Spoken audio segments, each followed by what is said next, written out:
લો બોલો હવે આંધ્રપ્રદેશના ભોગાપુરમ ઇન્ટરનેશનલ એરપોર્ટના ઉદ્ઘાટનમાં આપણા દેશના વડાપ્રધાન આંધ્રપ્રદેશ ગયા અને તેમના ઉદ્ઘાટન સમારોહમાં 13,000 થી વધારે દીકરીઓએ ભીમસા જે લોક નૃત્ય છે એ ડાન્સ કર્યું। आज एक और विकास के नए रिकॉर्ड बन रहे हैं तो साथ ही भीमसा डांस का सांस्कृतिक रिकॉर्ड भी रचा गया है।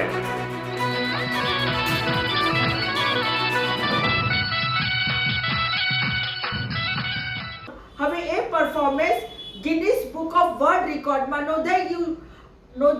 ચલો ઠીક છે, પરંતુ એનાથી આપણા દેશને શું મળ્યું મારે તો એ જાણવાનું છે। આવા કરોડો રૂપિયાના ખર્ચો કરીને નરેન્દ્ર મોદી ભવ્ય સમારોહ કરે છે। તેમને ખુશ કરવા માટે લોકોને લાવવા માટે બસો ભરવામાં આવે છે અને પૈસાઓ ખર્ચો કરવામાં આવે છે અને ધૂમ ખર્ચાઓ થાય છે। અને એટલું જ નહીં, વડાપ્રધાન તો રેલગાડીનું ઉદ્ઘાટન હોય, રેલવે લાઇનનું ઉદ્ઘાટન હોય, સડકનું પુલનું કોઈ આયોજન હોય, ગમે તે આયોજનમાં પહોંચી જાય છે ને રોડ શો કરે છે ને કરોડો રૂપિયાનો ખર્ચો કરે છે। નરેન્દ્ર મોદીને જે કે આપણા દેશના વડાપ્રધાન છે, હું પૂછવા માંગુ છું, સાહેબ તમને શરમ નથી આવતી?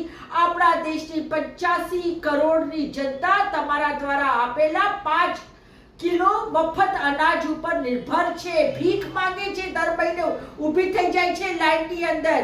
અને બીજી બાજુ જુઓ, આ એક એવો વિડીયો વાયરલ થયો છે, કદાચ મધ્યપ્રદેશનો આ વિડીયો છે, મિડ ડે મીલમાં પાણીની અંદર બટાકા તરી રહ્યા છે અને એ પણ દેખાતા નથી। तो पानी है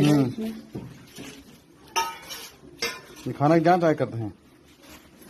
અને આવી પરિસ્થિતિમાં આપણા બાળકો મિડ ડે મીલ ખાય છે, તમને શરમ આવે છે જરા?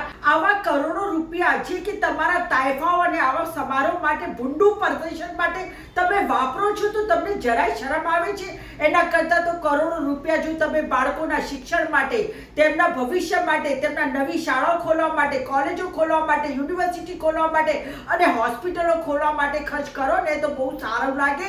અમે તો થાકી ગયા છે 12 વર્ષમાં નરેન્દ્ર મોદી સાહેબ। હું તમને કહું છું કે તમારા બધા તાઇફાઓ જોઈને આખું દેશ કંટાળી ગયું છે, થાકી ગયું છે ને એટલા જ માટે આ જેનજી જનરેશન અને અલ્ફા જનરેશન હવે તમારી સામે પડી ગઈ છે। શરમ કરો, જરા શરમ કરો, વાત કડવી છે પણ સાચી છે।